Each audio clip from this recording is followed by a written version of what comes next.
Oke, ya selamat pagi semuanya.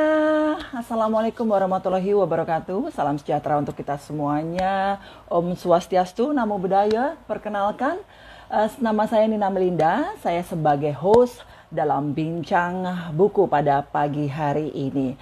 Ya, pagi hari ini kita akan ngobrol bersama Dr. Tan Shoyen, seorang dokter dengan gelar magister di bidang filsafat dan doktor di bidang nutrisi yang menulis buku berjudul Saya Pilih Sehat dan Sembuh. Nah, perlu diketahui buku-buku yang ditulis oleh Dr. Tan Shoyen ini buku bestseller nasional. Buku ini ditulis ulang untuk memperingati dasawarsa pertama kali diterbitkan dengan judul yang sama. Buku ini terdiri dari 10 bab dan dikemas dalam bahasa yang mudah dimengerti. Saat saya membacanya pun ada kadang kalanya saya tersenyum sendiri ya, karena terjadi dalam keseharian saya juga. Nanti juga saya akan mengundang kepada para pembaca buku, jika ada pertanyaan tentang kesehatan dapat langsung bertanya kepada Dr. Tan Shoyen ya. Saya undang dulu, tunggu sebentar. Saya undang Dr. Tan Shoyen untuk bergabung bersama kita.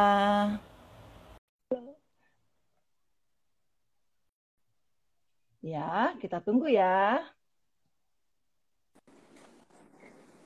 Halo, selamat pagi. Wow, Dokter Tan, apa kabar?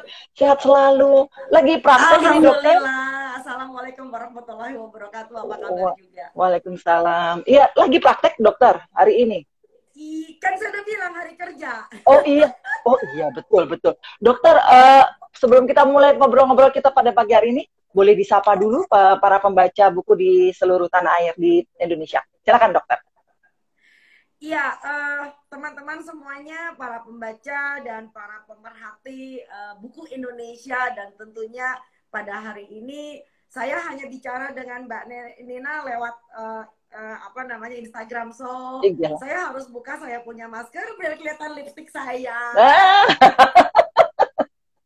Oke, tapi aman kan ya, dok? Buka masker di ruangan itu ya, dok ya? Jadi perempuan Aman. tetap harus cantik, jadi perempuan tetap harus Siap, dok. ceria, jadi perempuan harus Semangat. tetap berdaya. Itu penting. Ya, Setuju, dokter. terima kasih untuk Ya. join pada hari ini, dan di sela-sela semua keterbatasan kita, semoga kita masih bisa apa namanya tetap menjalin bukan cuma sekedar silaturahmi, tetapi juga membangun literasi. Itu yang paling penting. Ya, ya dokter, nanti saya juga akan mengundang para pembaca yang ikut join pada obrolan pagi hari Ya. ini untuk Ya. bergabung. Kalau misalnya ada yang mau tanya, silahkan loh langsung ke Dokter Tan. Dokter Tan, sebelumnya kan kita juga pernah ngobrol, tapi belum tentu semua yang ada di akun ini, para pembaca buku di sini, mengikuti obrolan sebelumnya. Soal buku ini, dokter, saya pilih sehat dan sembuh. Kenapa dokter memilih dua kata ini, sehat dan sembuh? Sebetulnya penekanannya, garis bawahnya, highlightnya bukan sehat dan sembuhnya, tetapi pilihnya itu. Kenapa diurutkan dengan saya pilih? So, saya itu adalah tentang individu, tentang saya. Jadi saya sebetulnya ingin menegaskan kata I matter, bukan Black Lives Matter ya, tetapi kita bicara I matter. Jadi saya itu bermakna, saya berharga, dan saya bisa membuat suatu keputusan untuk hidup saya. Nah, keputusan untuk apa? Keputusan untuk sehat. Ya, jadi buat orang yang belum sakit harus dijaga tetap tidak sakit, tetap sehat, dan yang sudah kadung sakit bisa kembali menjadi sembuh. Jadi itu sebabnya kenapa the powerfulnya judul itu, Mbak Nina. Ya, kalau kita berbicara soal sehat dan sembuh, tentunya semua orang ingin sehat, semua orang ingin hidup baik gitu. Kalau kita mindset kita hari ini sehat, sehat, sehat, sehat, kita harus sehat. Tapi nyatanya tak jarang malah jatuh sakit itu. Itu sebetulnya mindset kita yang salah atau seperti apa sih, dok? Untuk penerapannya? Bukan, karena cuma ngomongnya doang pengen sehat, kelakuannya kagak. Tapi tidak dilakukan ya, dok ya? Okay. Itu yang selalu menjadi topik menarik saya. Saya pengen kawin, saya pengen kaya, saya pengen punya rumah, saya pengen punya villa, saya pengen jalan-jalan. Pengennya doang. Gitu. Tapi dikerjain beda. So, Tuhan itu tidak memberikan apa yang kita pengen, ya, tapi Tuhan memberikan apa yang kita kerjain. Itu yang paling penting ya. Jadi itu penting buat saya. Makanya disebut dengan kata pilih. Ya, pilih itu artinya adalah suatu tindakan aktif. Exactly. Pilih adalah suatu tindakan aktif, suatu tindakan yang mempunyai apa namanya power gitu loh. Not because somebody tell me to gitu ya, bukan somebody make me so gitu loh. Jadi bukan tentang saya itu jadi sehat karena dokternya nyuruh saya begini begini begini, karena dokternya mantangin begini begini begini, bukan karena somebody tell me to do something. No. Tetapi I make up my mind and I choose to be healthy. Ya, itu keren, Mbak. Ya, kalau tadi dokter mengatakan somebody tell me to do something, tapi ada kalanya di keseharian juga, misalnya kita pengen hidup sehat gitu kan, tak jarang juga teman-teman yang, ih ngapain sih kamu kayak gitu, hidupnya repot amat, rempong banget kayak gitu kan. Jadi ada kalanya ini soal keinginan, kebutuhan, kemauan yang tidak sinkron dengan lingkungan sekitar ini, dokter. Seperti apa kita harus menyikapinya? Iya, saya menyikapinya seperti kayak kalau kita lagi ngeliat jalan raya. Di jalan raya tuh ada orang jalan kaki, ada yang naik bajai, ada yang naik bus, ada yang naik Mercy. Beragam ya dokter ya? Dibandingkan yang naik jalan kaki, tentu yang naik bajai mengatakan hidup gue lebih enak. Karena gue bisa nyampe lebih cepat, ya kan? Tetapi maaf, kalau cuma kebiasaan naik bajai, maaf ya, bukannya saya mendiskreditkan orang yang hobi naik bajai. Gue juga itu naik bajai. Bajai itu keren, bisa belusuan kemana-mana. Tetapi kalau orang udah biasa naik bajai, dibandingkan dengan jalan kaki, memang naik bajai itu jos banget. Nah, yang ingin saya perkenalkan adalah lu jangan naik bajai doang. Yuk, kapan-kapan kita naik Mercedes. Yeah. Naik Mercedes itu beda, Mbak, sensasinya. Naik BMW beda sensasinya. Naik Audi beda sensasinya. Maksud saya adalah, kalau kita udah bisa naik peringkat kelas, di mana hidup kita lebih nyaman. Lebih nyaman dalam pengertian bahwa tentu dong Anda merasa lebih aman kalau naik mobil atau naik kendaraan walaupun tuh Mercedes yang jendelanya 20, ya kan? Tapi kan pakai AC, ya kan? Lebih nyaman gitu kan. Ya jadi masa ya kita mau jalan kaki, masa ya kita mau naik bajai doang gitu loh. Nah, kadang-kadang buat hidup sehat, nah ini yang saya sedih, Mbak. Ada kesedihan. Buat hidup sehat itu kadang-kadang kita membutuhkan yang disebut dengan literasi. Literasi apa? Untuk memproyeksikan, menabstraksikan ke depannya dari keribetan gue ini, gue bakal dapetin apa. Ya, ini sama seperti orang rajin keramas sama orang rajin mandi. Kenapa lu ini terkait kedisiplinan ya, Dok ya? Kalau begitu terkait juga dengan kedisiplinan. Saya dapat apa dalam waktu sebulan. Tapi kalau kendor gimana, Dok? Kewajiban. Itu buat saya buat bicara tentang kewajiban. Kenapa lu mesti keramas? Karena lu punya rambut. Ya, kenapa lu mesti sehat? Karena lu punya badan lu mesti dijaga gitu loh ya. Kenapa lu mesti masak? So, buat saya yang disebut dengan kayak bersihin rumah, kayak masak, jaga kesehatan, itu bukan gender related, bukan suatu keharusan, tapi suatu kewajiban. It's a life skill. Makanya saya selalu menekankan bahwa menjaga kesehatan, menjaga makan benar, pola makan yang sehat, itu sebetulnya bukan ilmu doang, Mbak. Itu adalah tentang life skill yang mestinya kita dapetin sejak kita tuh masih bocah gitu loh. Nah, yang sedihnya orang tua kita itu mengajarkan anaknya segala macam deretan bahasa asing, ya, meniru gaya hidupnya orang asing, tetapi anaknya justru tidak diberikan keterampilan untuk hidup sehat. Menarik ini, Dok. Life skill, lifestyle. Nah, seperti itu, Dok. Jadi kalau ini saya baca di bagian pertama buku dokter ini, buku bab pertama ya, sempat dibahas juga soal perilaku hidup sehat, mencakup apa yang layak dimakan, apa yang layak diminum, atau apa yang layak dipikirkan, dan apa yang layak disyukuri. Menarik ini, Dok. Tentunya setiap orang kan punya aturan sendiri, Dok, terkait apa yang layak ini. Menurut dokter kan seperti apa? Iya, bener banget. Tetapi walaupun setiap orang mempunyai caranya sendiri, the ways of doing it, tetapi kita punya disebut dengan GBHN, garis besar haluan haluan apa namanya? Berarti beda nih. Haluan negara. Kodrat, GBHK ya. Haluan kodrat. Oke. Jadi walaupun Anda mengatakan bahwa saya senang makan nasi, ada yang mengatakan saya doyannya kentang, saya doyannya singkong. So basically you are doing the same thing but in a different way. Karena apa yang lo makan itu adalah karbo. Ya, tapi bahwa manusia itu mesti makan karbo, nggak ada yang bisa menafikan gitu loh ya. Jadi nggak masalah, kayak orang Cina punya lauk kan beda dengan orang Padang. Orang Padang beda dengan orang Papua. Orang Papua beda banget dengan orang Kalimantan Selatan, orang Banjar misalnya. So, itu gunanya kenapa kita beragam, tetapi kita adalah sebagai manusia yang punya yang disebut dengan the general rules. Nah, general rules-nya itu yang mesti kita tahu. Nah, yang kita sedihkan adalah general rules-nya lalu diruntuhkan, lalu semua orang pakai caranya masing-masing, lalu menganggap dirinya paling benar. Wow! Oke dok, ini di halaman 21 juga saya baca nih dok, soal tahapan tubuh menjadi rusak nih dok. Ini serem banget sih kalau baca judulnya itu. Lantas bagaimana kita paham betul soal alarm tubuh bahwa memberi kode bahwa ada something wrong nih dengan tubuh kita ini? Iya, jadi selain kalau sakit kamu dok, cuma, selain sakit. iya, jadi jadi kalau misalnya Anda cuma tunggu matanya nggak bisa lihat dulu, ya, Anda cuma nunggu anatomi persendian Anda udah bengkok, ya, Anda nunggu jantungnya jadi bengkak dulu, so wow, itu adalah yang paling ujung sebelah sono. Sebelum anatomi kita berubah, maka kita itu sudah punya beberapa tahapan. Tahapan yang paling pertama adalah perubahan dari sel. Nah, sel yang paling kecil itu adalah inti sel, ada DNA. Ya, bayangin jadi sebelum orang itu rusak acak-adul badannya, itu dari ujung yang paling kecil itu udah berubah. Tetapi ketika itu berubah, kita belum nyadar, Mbak. Nah, begitu dalam sel berubah, karena sel-selnya juga berubah, tentu naik ke tahap yang nomor 2 namanya secara biokimia berubah. Nah, kalau biokimia berubah, maka itu akan kelihatan banget dari hasil lab. Nah, lab itu adalah bicara tentang biokimia. Ya, kamu tuh belum tahu ginjal kamu rusak, kamu belum tahu anatomi jantung kamu rusak. Tetapi kalau misalnya selnya udah berubah, biokimianya udah nandain, hasil gula darahmu naik. Nah, kolesterolmu naik. Itu kan badan kita nggak berasa. Orang diabetes, orang hipertensi, orang kolesterol tinggi, badannya baal, Mbak. Nggak ada orang yang tahu dia tuh diabetes kerap kali. Kerap kali pasien saya ketahuan diabetes justru karena dia lagi iseng ngecek sama saudara-saudaranya, mumpung labnya lagi diskon 20%, ya. Atau pas dia mau cabut gigi, ya, karena udah berusia, dokternya mengatakan karena cabut gigi lebih baik cek darah dulu deh. Lah, baru ketahuan tuh, ternyata darahnya ada pengentalan, karena gula darahnya juga tinggi, dan sebagainya. Nah, itu adalah tahap biokimia. Nah, tahap yang lebih menarik lagi, yang lebih atas itu tahap fungsi. Nah, kalau biokimianya udah kacak-adul, fungsinya berubah. Misalnya apa?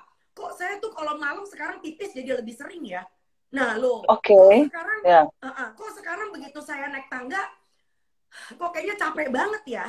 Kok saya kalau bangun pagi, kok tangan saya kaku nih kayak di semen. Nah, jadi secara fungsi sudah tidak baik. Nah, tahap terakhir anatomi sudah berubah. Nah, itu yang repot. Jantungnya kadung bengkak, ginjalnya sudah mengecil, lalu kemudian fungsi filtrasinya berkurang sampai akhirnya pembuluh darah dari ginjalnya sudah tidak lagi bisa untuk menyaring darah menjadi pipis misalnya. Jadi kalau secara anatomi kita udah rusak, ya sudah, wassalam, urusannya panjang. Ya, menarik ini dok kalau berbicara soal kesehatan ini sudah banyak juga nih dok para pembaca buku yang bergabung. Saya sampaikan sekali lagi jika ada pertanyaan untuk Dokter Tan, silakan loh langsung aja di kolom komentar. Oke, kita sambung lagi dokter. Kalau kita berbicara di tengah situasi pandemi saat ini ya dok ya, banyak juga kita temui beberapa hari terakhir adanya razia masker seperti itu. Ini sebetulnya kalau Dokter Tan melihat situasi yang berkembang saat ini seperti apa terkait soal kedisiplinan ini dok? Masa harus diingatkan lagi dok untuk menggunakan masker? Iya Mbak Nina, iya Mbak Nina. Nah ini yang sebagai seorang yang biasa mengajar, sebagai orang yang biasa memperhatikan komunitas, saya jadi sedih malahan. Jadi kesannya kayak masyarakat kita itu buat hidupnya sendiri aja, dia nggak bisa take a good care of themselves, ya. Jadi itu ngeri banget, mesti diingetin dan sebagainya. Jadi ini yang sering kali saya mengatakan bahwa kenapa sih orang tuh tidak mau berubah, karena buat dia tuh nggak penting. Pakai masker, jaga jarak fisik, cuci tangan pakai sabun, itu semua adalah tentang perubahan, dan perubahan yang sangat mendadak ya, sangat masif, sangat mendadak, sifatnya nasional bahkan mendunia. Why people don't want to change? Because that's not important. Gitu loh, sebab mereka tuh nggak bisa ngelihat, nggak bisa ngerti, nggak paham. Nah itu dia, nggak paham kenapa gue kudu pakai masker, ya. Nah bahkan ada yang pakai maskernya aja itu ada yang di bawah hidung ya, deket kumis, di bawah dagu buat tatak ilang, atau kewel-kewel di kuping, ya kan, karena dia lagi nyedot, ya kan. So anyway, itu menandakan bahwa literasinya tuh jelek banget. Jadi nomor satu, kenapa orang tidak mau berubah, karena buat dia itu cuma sekedar patuh tapi dia nggak paham. Nah, ini bukan cuma sekedar pakai masker, Mbak Nina. Ini juga bicara tentang orang yang sudah punya hipertensi, punya diabetes, ya. Itu mereka kadang-kadang cuma patuh minum obat. Patuh pantangan, patuh. Saya selalu bilang sama pasien saya, ya, mereka udah apal sama Dokter Tan. Jangan pernah bicara soal patuh sama saya. Saya paling gak suka dipatuhin. Karena apa? Orang Betawi bilang kalau patuh tuh namanya ngikut bego. Ya, kalau ditanya kenapa, ya dokter yang ngomong kayak gitu namanya orang pengen baik, gue gituin aja apa kata dia, gitu ya. Tapi kalau ditanya kenapa, ya pokoknya begitu, pokoknya nggak boleh, saya nggak demen. Ini bahasa anak 5 tahun ke bawah. Ya, ini bahasa anak TK. SD pun belum. Karena apa? TK itu mereka nggak bicara common sense. They don't do that gitu loh. Karena otak depannya belum ada. Ya, jadi udah ada tapi belum berfungsi dengan baik ya. Kita tuh punya 3 macam otak, Mbak. Nah, ini tambahan ilmu nih. Kita punya 3 perkembangan otak. Otak paling belakang itu kita sebut sebagai otak kadal. Ya, reptilian brain. Itu terdiri dari batang otak dan otak kecil. Namanya aja reptilian. Artinya apa? They just survive. Jadi kalau kamu bicara tentang survival, itu yang kerja cuma otak belakang. Ya, jadi soal makan, soal seks, soal keamanan, soal pokoknya yang penting asal mi. Nah, jadi kalau orang masih bahasanya mi, itu namanya masih beroperasi di otak kadal. Nah, sedikit lebih tinggi kita punya otak tengah namanya otak mamalia, Mbak. Otak mamalia itu sudah bisa membedakan mana ayah, mana ibu, dan mana bukan ayah dan ibu. Mamalia adalah bicara tentang care, bicara tentang love, bicara tentang self-love juga. Gitu loh. Tetapi kalau begitu Anda mau bicara tentang functioning, tentang baik, buruk, benar, salah, itu otak manusia, yaitu otak depan. Ya, otak depan itu membuat kita menjadi dewasa. Nah, kalau orang cuma sekedar lavi-davi saja, maka itu baru otak tengahnya yang nyampe. Gitu loh ya. Tetapi ya, kita kalau bicara tentang logika, kita bicara tentang otonomi moral, kita bicara tentang paham, you need to decide, saya pilih. Nah, itu, saya pilih sehat dan sembuh. Itu adanya di otak depan. So, itu disebut dengan kita memanusiakan manusia. Interesting banget. Memanusiakan manusia ya, Dok ya. Menarik ini, Dok. Soal saya pilih sehat dan sembuh ini yang ditulis dokter di buku. Gini, Dok, saya mau cerita soal pengalaman sedikit teman saya, Dok. Kalau kita berbicara soal pandemi saat ini, yang ada adalah saat teman saya menegur memakai masker, saya juga kadang-kadang menegur teman saya, maskernya dipakai yang bener dong, atau jangan garuk-garuk ini dong. Kan kita menegur untuk kebaikan ya, Dok ya. Tapi yang ada malah kadang kita diomelin, kadang kita dimusuhin, malah nggak jarang kita, apaan sih kamu? Gitu kan, apaan sih kamu? Gitu kan. Nah, ini masalahnya, kita nggak bisa memaksakan mindset kita harus sehat, tapi gini, apa yang dia lakukan ini merugikan yang lain. Karena kita sudah menjaga kita untuk sehat, tapi orang lain tidak melakukan hal yang sama. Tapi satu sisi kita juga tidak mau terlalu memaksakan. Harusnya seperti apa sih, Dok? Pasti juga banyak yang mengalami seperti ini. Oke. Hot. Saya ngerti banget situasinya. Karena kita bicara tentang feedback. Halo, kita bicara tentang feedback. Nah, itu sebabnya kadang-kadang kalau saya pengen memberikan feedback, selalu saya tanya, are you open for feedback? Well, some people, they are not ready to get the feedback. Ya, feedback itu adalah bicara tentang, it is about you, it is not about me. So, kerap kali orang kalau memberikan feedback, memang harus ada beberapa caranya. Ini yang disebut dengan teknik komunikasi. Nah, orang Indonesia jelek banget komunikasinya. Orang Indonesia jelek banget komunikasinya. Karena komunikasinya datangnya dari kata kritik. Nah, orang Indonesia nggak bisa membedakan antara feedback dan kritik. Nggak usah jauh-jauh orang lain, Mbak. Orang Indonesia ngeliat timbangan aja horor kok. Dia bilang tuh timbangan musuhnya saya, konyol nggak? Padahal itu benda mati ya. Ya kan, tiap kali main ke atas timbangan. Loh, itu fakta karena buat yang diet, dokter. Oke. Ya. Oke, paham, Dok. Ya. Are you open for feedback? Well, some people, they are not open for feedback. Oke. Tidak terbuka untuk kritik itu ya, dokter ya. Jadi yang kita lakukan ya ini bukan kritik, membiarkan atau ini bukan kritik, ini adalah tentang feedback. Oke, nggak usah jauh-jauh. Kita bicara pemerintah. Pemerintah jujur ngomong, maaf ya, ini bukan subversif ya. Pemerintah aja kadang-kadang nggak bisa ngebedain mana rekomendasi dan mana kritik. Ya, kami kadang-kadang sebagai pakar itu ingin memberikan rekomendasi. Karena apa? Karena kami sayang dengan pemerintahan ini. Pemerintahan ini nggak boleh dihujat. Pemerintahan ini tidak boleh dihitin sama orang. Ya, kita harus bersatu padu, kita harus teguh membela bangsa, dan kita sudah pilih pemimpinnya siapa. So, kita sebagai pakar kerap kali memberikan masukan-masukan, kita memberikan rekomendasi. Because we love our government. Even the government themselves, kadang-kadang mereka tidak mengatakan bahwa itu adalah suatu rekomendasi. Itu katanya kritik. Loh, nggak bisa dong. Yang namanya kritik itu kan kalau kita julid-julid tapi tidak memberikan penyelesaian.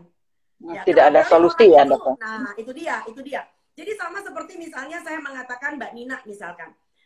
Mbak Nina, itu sih kalau misalnya saya mengatakan ini tentang feedback, biasanya saya akan tanya, are you okay with that? Mbak Nina mengatakan, yeah, I'm okay. Oke, Mbak Nina tahu nggak? Itu ada upil loh di batang hidung. Hah, masa iya ya? Nah, untung kan gue kasih tahu ada upil. So, feedback itu menentukan kita tuh ada di mana. Nah, feedback itu menentukan, sama seperti Anda punya timbangan. Anda mengatakan saya pengen punya berat badan 60 kilo. De facto timbangan mengatakan 75. So, artinya Anda kelebihan 15 kilo. Itu aja. Nggak usah marah. Nggak usah mengatakan, saya nggak punya komitmen. Gue gendut. Yang bilang lo gendut siapa? Itu kan lo yang bilang. Karena Anda mengandaikan itu diberikan dengan emosi. So, barangkali orang Indonesia harus bisa memisahkan antara feedback dengan emosi. Seperti misalnya seorang pilot mau terbang Jakarta ke Hong Kong. Feedbacknya dia apa? Kompas.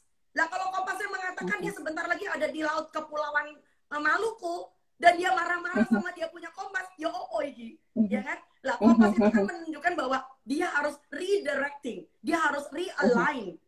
Taking effective actions. Ini penting. Taking effective actions. Ya, marah, depresi, emosi, itu bukan effective actions. Oke, baik dok. Ini masih soal kesehatan nih dok. Ini ada salah satu pembaca buku yang bertanya nih dari Mas Haril Napurba. Dokter Tan, bagaimana dengan orang yang hiperagregasi sehingga harus minum askardia supaya normal? Hasil lab yang lain oke semua. Silakan dokter. Nah, Mbak, saya ingin luruskan dulu SOP-nya. Nah, SOP, Standard Operational Procedure Instagram Live. Oh, oke.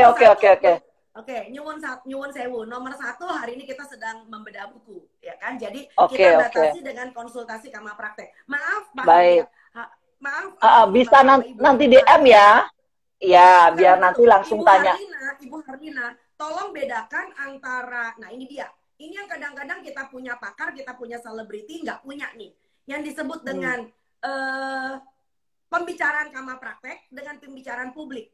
Nah, sekarang ini kita ada di ruang publik. So, kalau di ruang publik, artinya semua yang saya bicarakan itu harus fit dengan publik. Sebab kalau seandainya saya bicara tentang sesuatu yang mestinya konsumsi kama praktek, lalu diterapkan oleh publik, matilah saya dipanggil sama ID. Oke. Baik, mungkin nanti bisa langsung pribadi saja ya dengan Mas Haril. Oke dok, kita kembali. Tanya kepada dokternya Mbak. Nah ini dia. Ya. Ini yang saya ajarkan. Ini yang saya ajarkan kepada publik saya. Kalau Anda sendiri punya masalah dengan pertanyaan dengan kesehatan, ya, jangan malu, jangan sungkan, jangan grogi untuk nanya sama dokter. Ya, Indonesia itu sudah mendidik dokter-dokter untuk menjadi edukator. Jadi Anda harus tanya, loh, saya katanya hiperagregasi. Bentar dok, hiperagregasi itu apa sih? Nah, penyebabnya apa? Nah, kalau kamu tahu penyebabnya, maka Anda handle dari penyebabnya. Ya, kalau seandainya dokternya udah kasih tahu nih hiperagregasi karena pola makan, gaya hidup, so barangkali Anda beresin itu. Bahwa sekarang diberi obat, barangkali karena sekarang dokternya memutuskan bahwa hiperagregasi Anda ini membahayakan. So you better take medicine first. Sambil gaya hidupnya diubah. Oke, baik dok. Kita kembali lagi ke soal buku ini dok, Dokter Tan. Soal yang tidak kalah hangat dibicarakan adalah soal menjalani diet dokter. Soal asupan kalori ini juga dibahas dalam halaman 43 nih dok.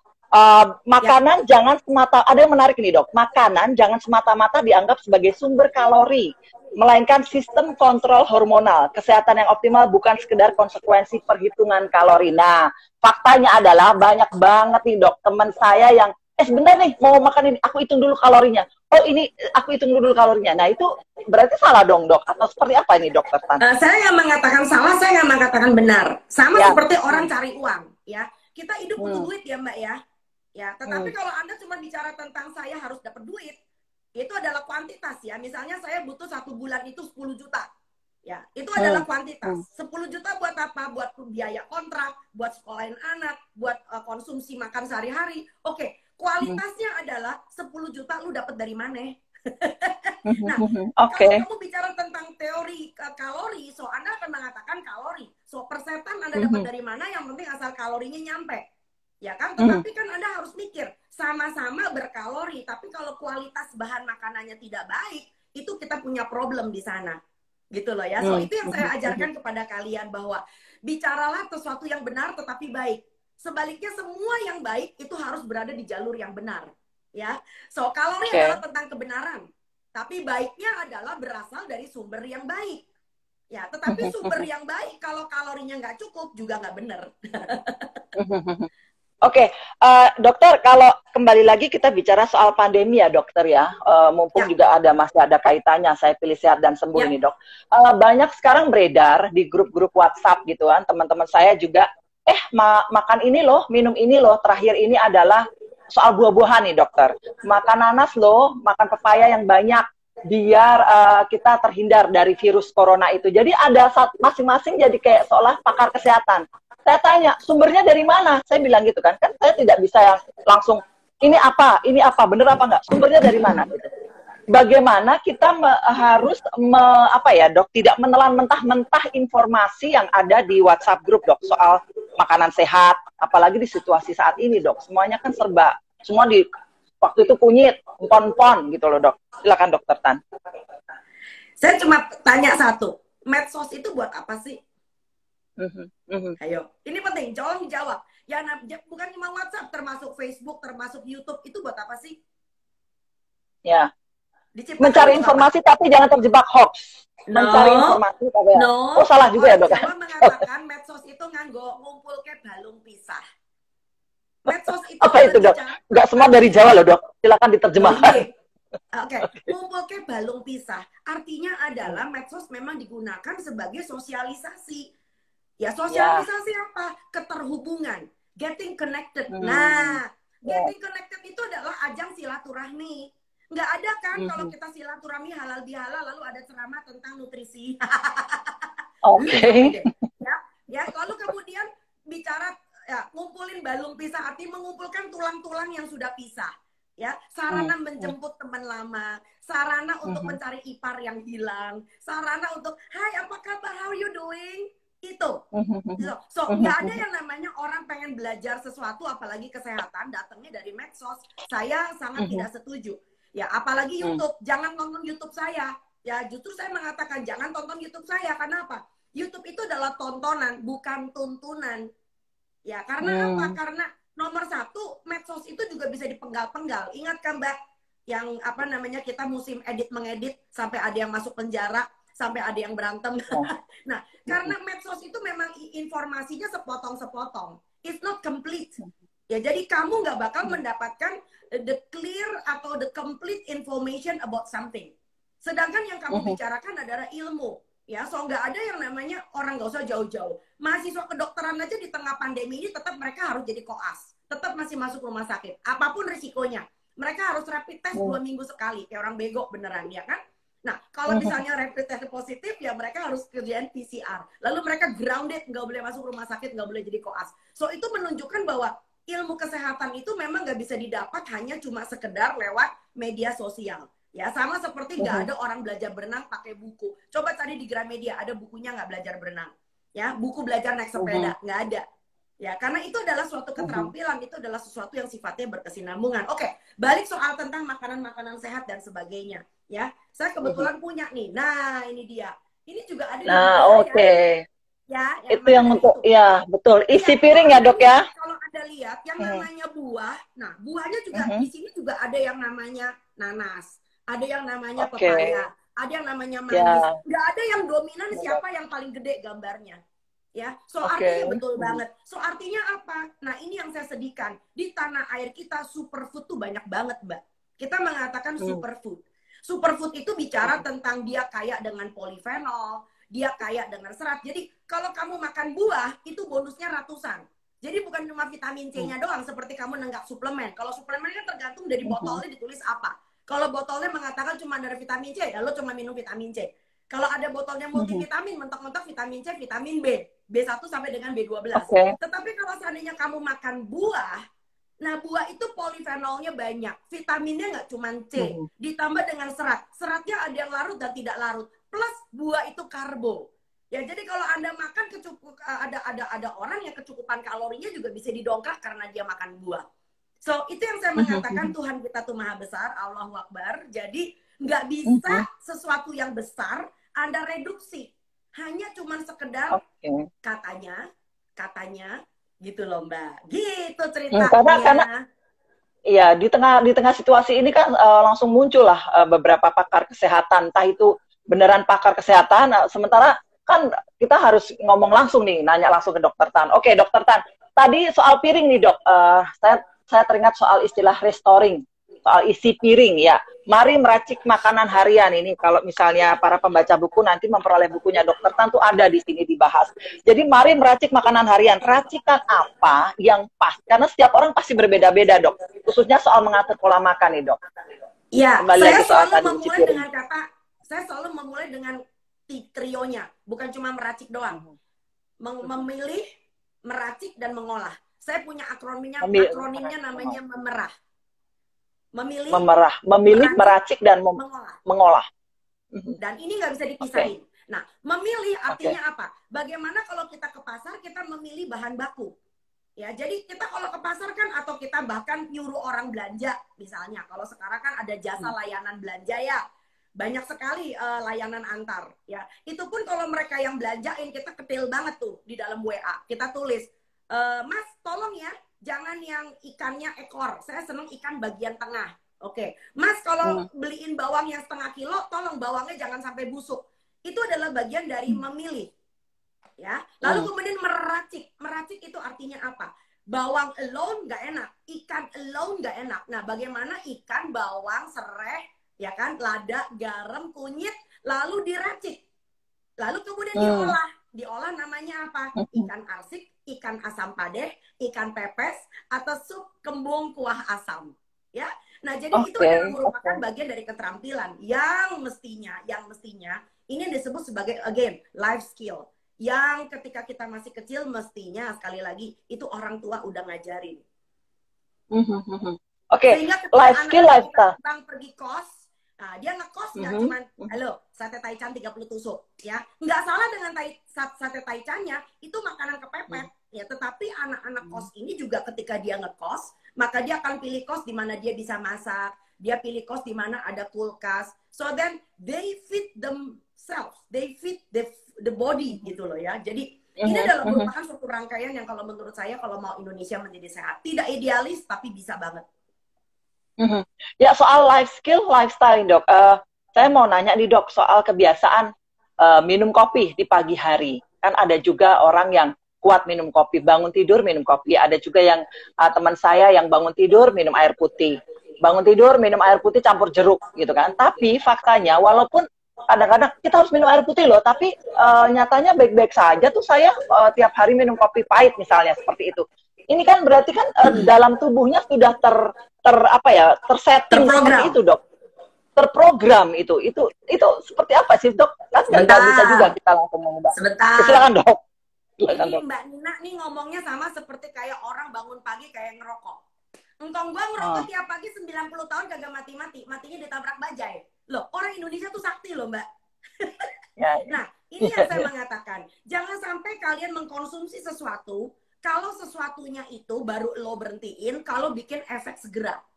Sebab orang Indonesia tuh baru takut kalau yang kalian konsumsi bikin diare, gatal-gatal, muntah, atau pingsan dan kejang.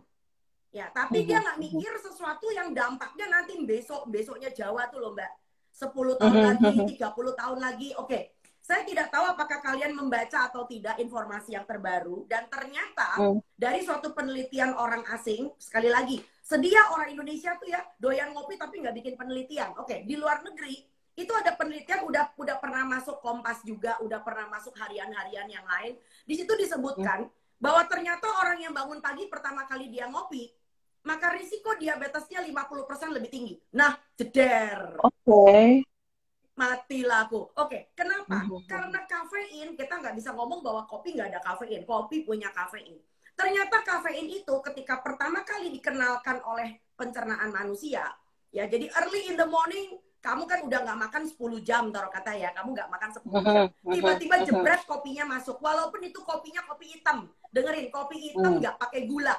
Maka kafein itu akan membuat ototmu, ya itu tidak mampu menyerap gula. Tidak mampu menyerap gula darah. Jadi walaupun kamu sarapannya lalu setelah right away after drinking the coffee, ya itu tetap karena ada kafeinnya, maka gula darahmu akan tetap ngambang di dalam aliran darah. Nggak bisa masuk, nggak bisa dipakai, nggak bisa di-consume dengan Anda punya muscles.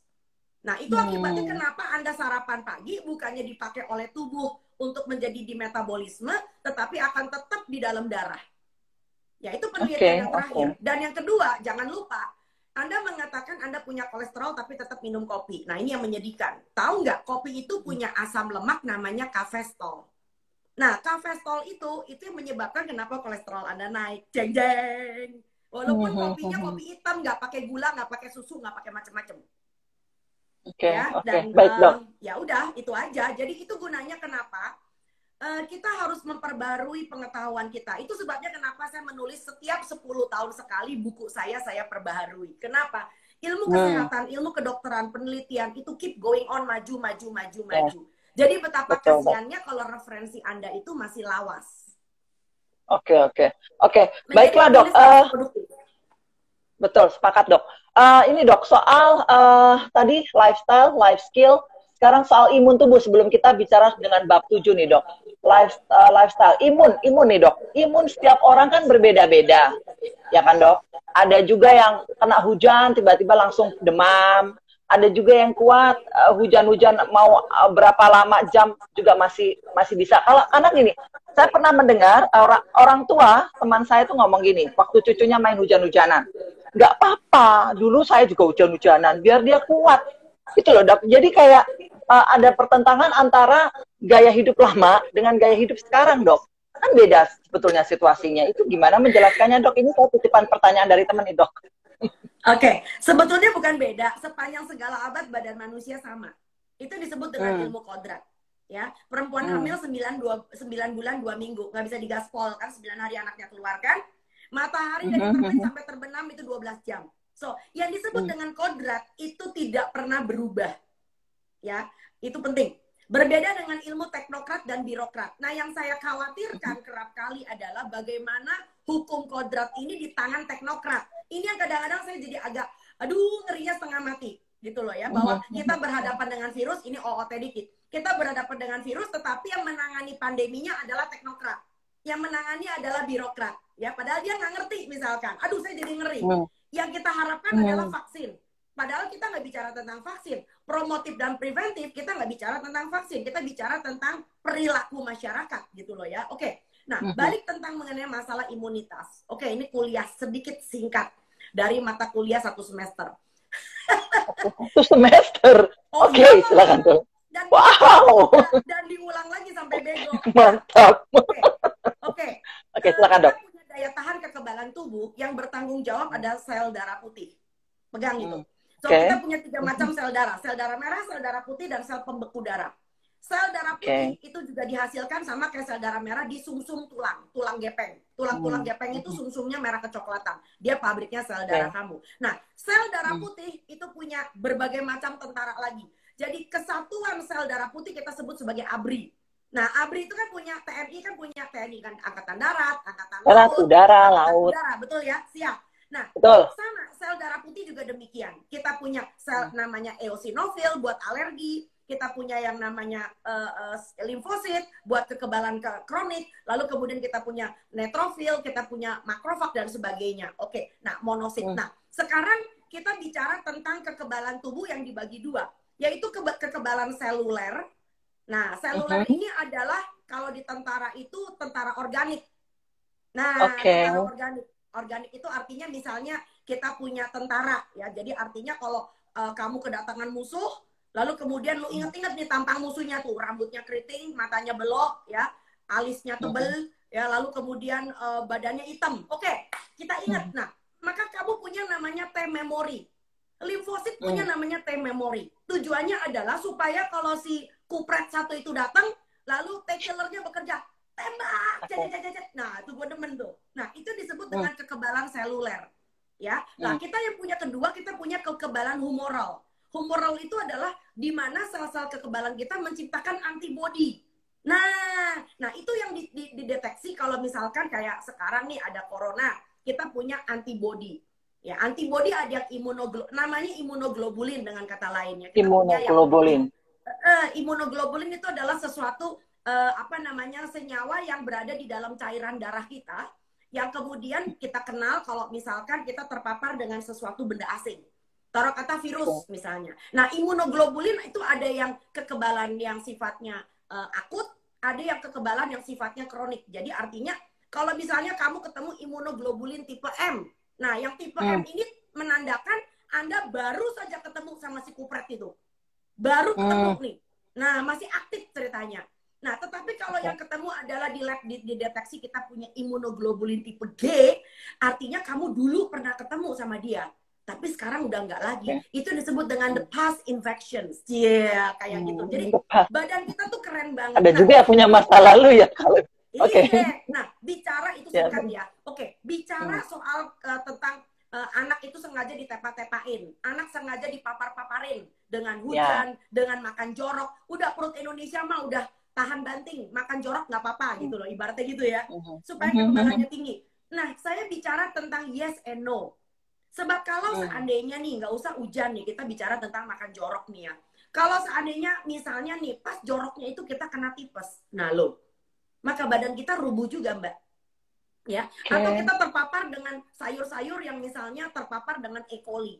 Nah, kita mencret diare juga, parah juga, Mbak. Ya. Nah, perkara bahwa tipes itu tidak lazim diketemukan di Inggris, nah itu cerita lain. Nah, di Inggris itu memang tipes tidak lazim ditemukan, bukan endemik, nggak kayak di Jakarta dan pelosoknya. Ya, itu sebabnya ketika satu orang kena tipes di London, waduh, satu komplek ditutup kali, gitu loh ya. Tapi kalau kita itu adalah suatu penyakit yang sifatnya udah endemik. Gitu loh ya. Nah, ini juga kita bicara lagi tentang yang disebut dengan kekebalan kelompok atau herd immunity.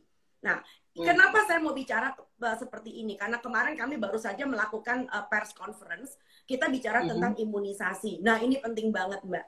Ya, imunisasi itu membuat kita menjadi punya kekebalan kelompok. Jadi jangan sampai kita itu mencari-cari vaksinasi yang belum jelas, sementara anak-anak kita nggak kita vaksinasi.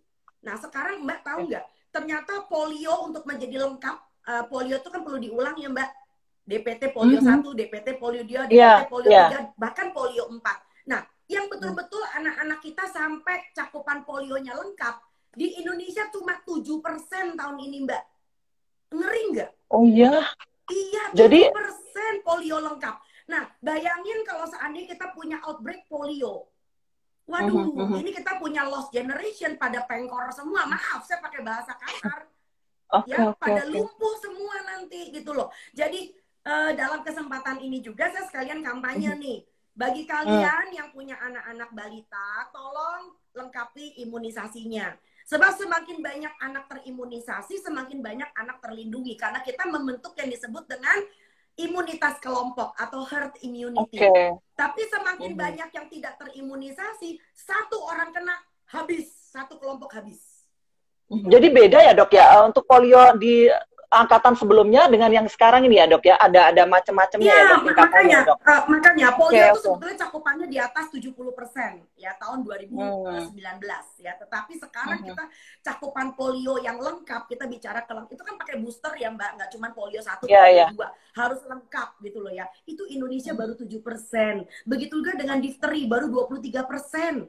Aduh, Mbak, ya sementara COVID belum kemana-mana, lalu kemudian anak-anak kita kalau tiba-tiba, nah ini dia komorbid, ya, komorbid orang dewasa meninggal karena COVID apa? Hipertensi, diabetes dan sebagainya, jantung. Nah, komorbid anak-anak kasus menjadi fatal itu karena mereka punya penyakit, misalnya dari tadi tuh ada polio, ada difteri, anak ini punya pertusis, dan anak ini barangkali juga punya masalah stunting dan wasting, masalah malnutrisi.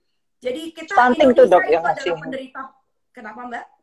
Stunting itu yang masih juga menjadi sorotan nih, dokter, akhir-akhir ini. Gitu loh. Dan aduh, gila, semua orang pada apa ya, pakai jurus-jurus sendiri ya. Maaf, di baliknya juga kadang-kadang ada kepentingan tentang stunting.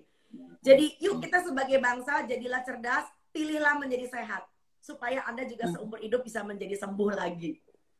Amin, Dok. Ya, Dok, ini daftar dari Mbak Esther Hapsari nih, Dok. Dokter, ada titipan pertanyaan teman. Bagaimana kelak memilih vaksin COVID-19 seandainya nanti banyak beredar? Oke, silakan Dokter Tan.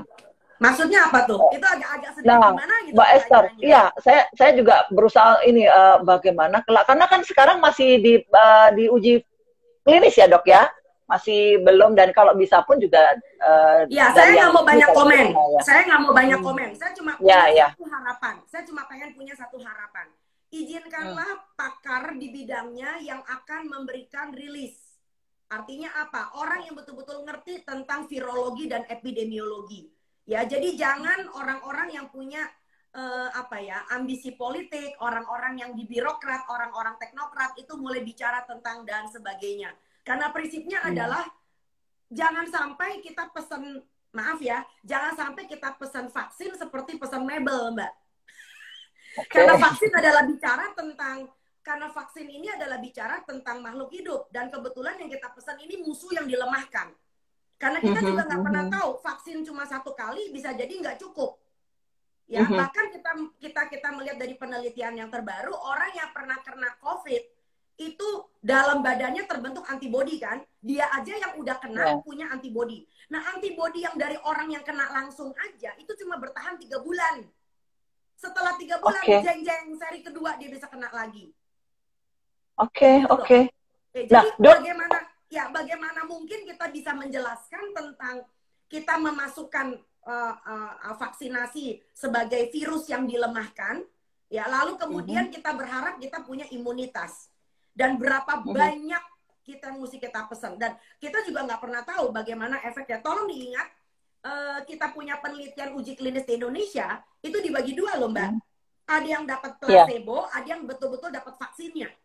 Placebo itu artinya ya bohongan, ya, supaya kita bisa kelihatan nih kalau ada efeknya, maka efek ini datangnya dari si yang dapat vaksin beneran, ya. Sementara yang placebo itu bisa aja sugesti. Nah, bayangin kalau yang diwawancara, atau misalnya adalah kita punya pejabat yang katanya dapat suntikan, sebetulnya dia dapat placebo, bukan, dan saya baik-baik aja. Ya jelas karena lo dapat placebonya.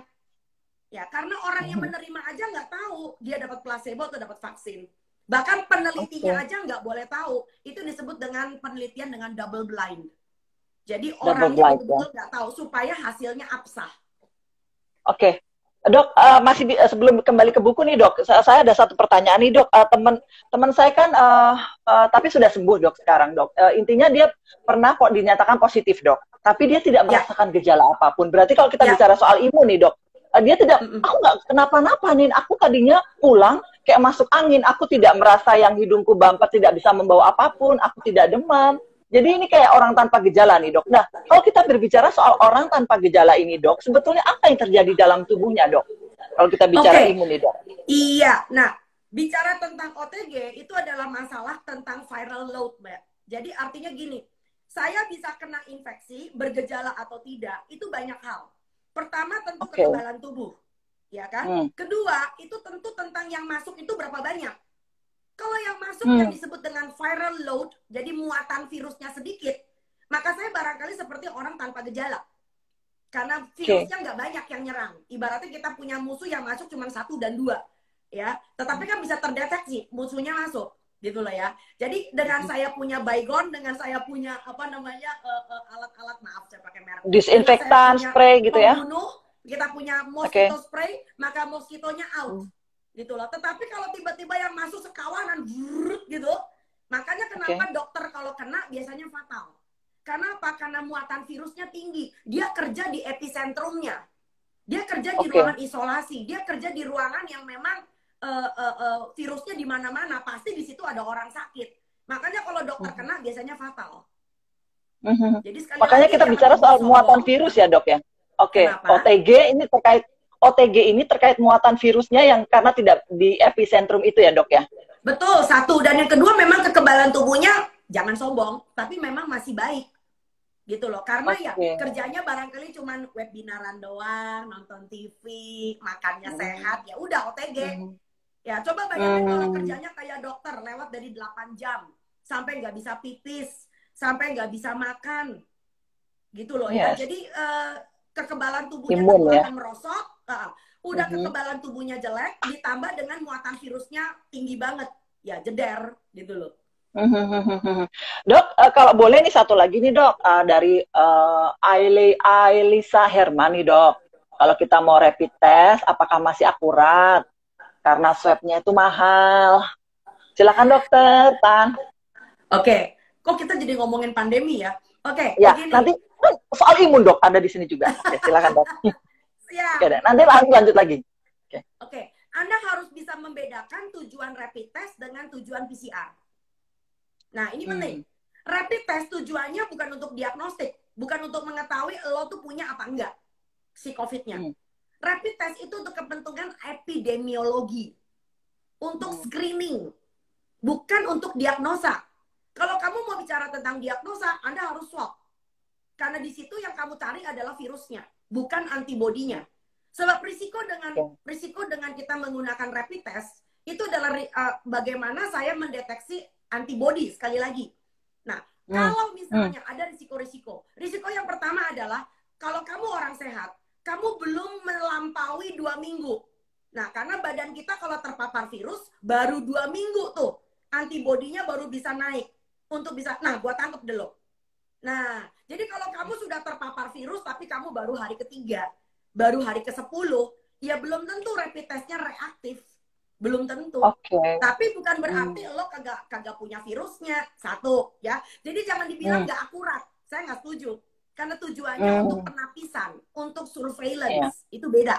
Nah, yang kedua problemnya, kalau Anda sedang minum steroid, misalnya Anda asma, Anda penderita penyakit autoimun, Anda penderita lupus. Nah, tujuan dari steroid yang Anda minum kan memang untuk meredakan gejala inflamasi.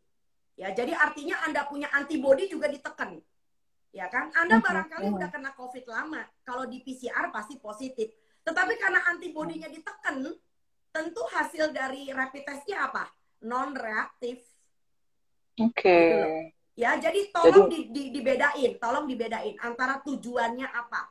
Nah, kalau kamu ingin menentukan kamu itu betul-betul terpapar dengan COVID atau tidak, ya kamu harus PCR. That's it. Kita nggak bicara mahal, kita nggak bicara murah. Ini sama seperti misalnya kita kalau udah separuh bayar, kita melakukan mamografi. Mamografi itu hanya screening. Mamografi nggak bisa menentukan secara definitif lo punya kanker tete misalnya gitu kan. Ya, sebab untuk betul-betul mendefinisikan Anda punya adenokarsinoma mama, maka Anda harus mengambil biopsi. Contoh sel, sampel dari selnya. Anda lihat di mikroskop, oh ada perubahan sel. Ya kan? Ada gangguan pada inti selnya dan sebagainya. So di situ baru Anda mengatakan dengan biopsi Anda menderita adenokarsinoma. Ini ada kaitannya dengan ini ya dok, yang tahapan tubuh. Jadi kita harus memahami alarm dari tubuh, tahapan tubuh menjadi rusak itu juga bisa dibaca lengkap di sini dok. Kita kembali ke buku Dokter Tan soal bab 7 nih dok. Soal kita kalau kita berbicara soal aktivitas dan olahraga agar seimbang dan tidak berlebihan. Jadi tidak sedikit kawan saya mengatakan misalnya teman A, misalnya si A, si B, si C. Oke, saya nggak olahraga tapi sehat tuh. Banyak juga teman saya yang olahraga sepeda ternyata meninggal karena jantung. Terus ada juga yang sepak bola tiba-tiba mendadak meninggal. Nah, yang kadang-kadang seperti itu dok, sering banget saya temuin di lingkungan saya tuh. Saya nggak olahraga, saya sehat-sehat aja. Banyak kok teman saya yang olahraga malah meninggal gitu. Itu gimana sih dok? Memberi penjelasannya saya tuh kadang-kadang sampai gemes gitu loh. Kamu harus olahraga, tapi nggak bisa maksa juga. Silakan dok. Penjelasannya gampang banget. Nomor 1, kita nggak pernah tahu kapan kita meninggal. Ya, nomor 1 itu. Jadi menjadi sehat, menjaga kesehatan bukan berarti kita melangkahi kodrat ilahi. Ya, kalau Allah sudah mengatakan saya bakal mati besok, ya lu mau makan hari ini super sehat juga superfood juga besok mati, ibaratnya gitu kan ya. Jadi sekali lagi memang nyawa itu Allah yang pegang. 1. Yang kedua, kita harus bicara tentang orang yang olahraga. Nah, orang olahraga memang tidak menjamin dia sehat. Bayangin kalau orang olahraga tetapi dia punya trombosis. Nah, apa itu? Trombosis adalah itu yang saya mengatakan tadi, barangkali ada orang hiperagregasi.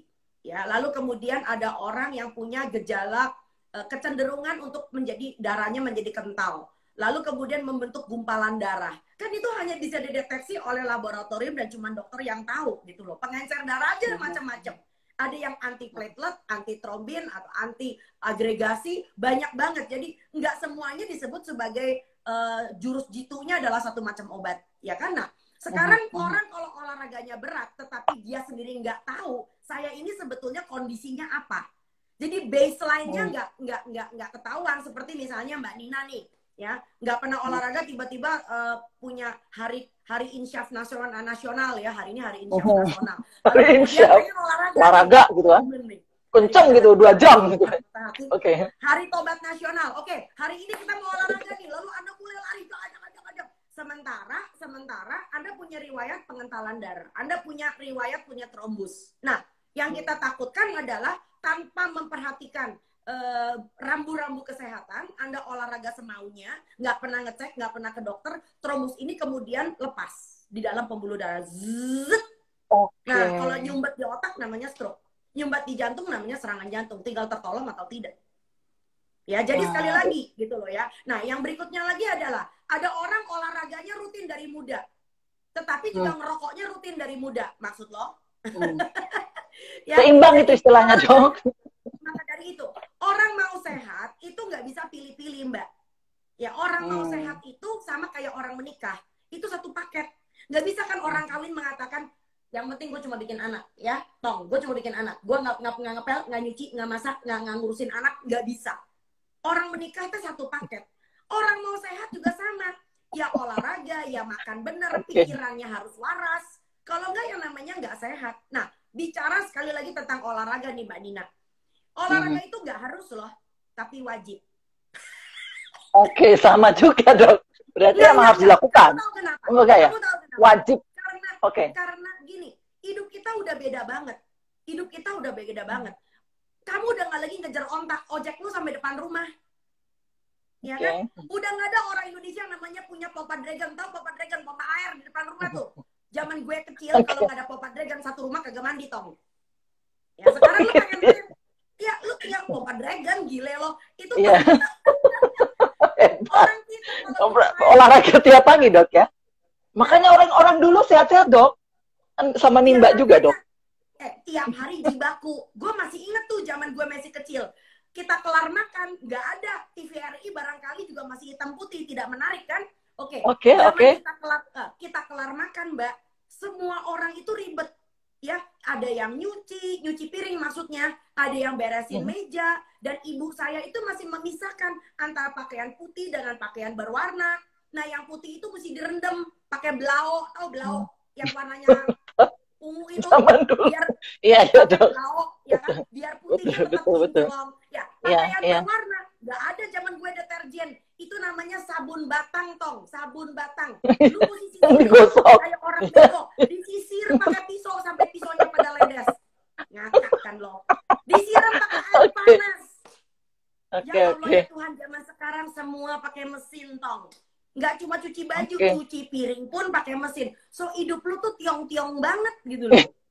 Lo kan lifestyle, Dok. Zaman sekarang kan beda. Kan kalau di kita jangan samain dong. Gitu kan kadang milenial kayak gitu. Kita kan sekarang dipermudah dengan teknologi. Oke, pertanyaan saya, badan kamu berubah nggak? Berubah sih, Dok. Sakit-sakitan juga kalau misalnya. Komposisi badan kita nggak berubah dari Nabi kita 3.000 tahun yang lalu. Oke, Dok. Sel kamu sama seperti Nabi kamu. Jadi artinya apa? Olahraga itu adalah utang, Mbak. Utang dari badan kita yang mestinya bergerak. Ya, lalu kemudian kita memang mesti ngegerakin. Kalau dulu badan kita bergerak karena terpaksa, karena tuntutan hidup. Ya, sekarang kamu harus memaksa badan lu bergerak. Oke, Dok. Kalau gini, Dok, kami itu kan kadang-kadang memaksa orang itu hak dan kewajiban. Tadi kan olahraga itu wajib. Sementara aktivitas tuh harus seimbang, gitu kan, Dok. Kalau misalnya kita dikit-dikit dimudahin, misalnya habis makan nih, kalau dokter tadi bilang zaman dulu kan harus langsung berberes tuh, berkegiatan kan, bergerak gitu kan. Kalau sekarang makan, udah cuci piring sebentar, nonton TV, kalau megang handphone. Habis makan, seperti itu. Makan lagi. No, habis makan, kadang nyemil ya. Nongkrong depan TV kan mulut lu goyang lagi pakai snack. Iya, betul. Itu istilahnya ada di makanan penutup, Dok, kadang-kadang sekarang tuh. Oke, jadi memang harus diubah ya, Dok, mindsetnya seperti itu ya, Dok ya. Pelan-pelan sih, bertahap ya, Dok ya. Saya bilang sih bukan perkara diubah. Gini loh, Mbak. Makanya apa yang kita bicarakan hari ini, sekali lagi, this is about life skill and lifestyle. You are very right. Dan ini perlu kita ajar sejak dari rumah. Kalau di rumah nggak cukup, kita mesti ngomong ke Nadiem Makarim. Ya, Mas Bro, Mas Menteri, tolong sebelum anak-anak itu di sekolah SD, SMP belajar tentang pencernaan kerbau, ada 4 lambung, bicara tentang jantung, perbedaan jantung mamalia, jantung manusia dengan jantung kodok, nggak penting banget. Ya. Oh iya, dulu masih dapat tuh, Dok. Itu harus belajar tentang life skill. Yes, setuju, Ya, Dok. Setuju, bagaimana setuju. mereka sarapan dengan mengisi isi piringku. Ya, dan yang ini nggak boleh disponsori nama industri, Mbak.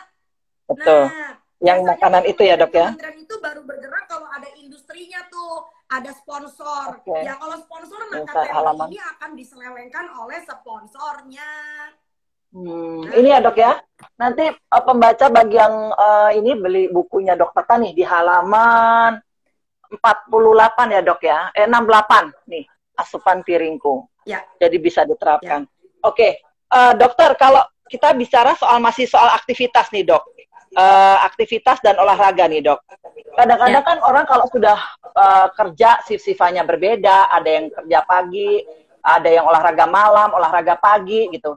Sebetulnya apa sih, Dok, yang harus dilakukan saat olahraga malam ataupun olahraga pagi? Kadang-kadang ada teman juga yang lari malam-malam nih, nanti paru-paru basah. Seperti itu loh, Dok. Itu gimana sih, Dok, membedakannya, Dok? Ini pertanyaan favoritnya Mbak Nina nih, gue tahu nih. Orang media selalu mengatakan, saya kan kerjanya malam. Iya, iya. Ya sekalian, Dok. Oke, silakan, Dok. Oke. Mumpung ngobrol nih, Dok. Oke, logikanya begini. Kita mengenal yang disebut dengan 2 siklus dalam kehidupan. Siklus diurnal dan siklus nokturnal. Ya, diurnal itu ketika matahari terbit. Begitu terbenam, maka kita punya namanya siklus nokturnal, siklus malam. Nah, kabar buruknya, kita adalah manusia-manusia diurnal. Kita bukan makhluk nokturnal. Makhluk nokturnal itu misalnya kalong, itu kan nokturnal ya. Oke. Jadi artinya badan kita nih didesain sama nature, ya kan? Harus di-nurture. So, nature and nurture nih, fotokopi bayar. Nature-nya adalah badan kita sudah terberi demikian. So, how you nurture your body, itu Anda harus punya pemahaman yang baik. Misal nih, kalau toh misalnya kita punya shift malam, maka shift malam itu baik untuk perawat, dokter, media, awak jurnalis, itu adalah satpam ya, petugas keamanan.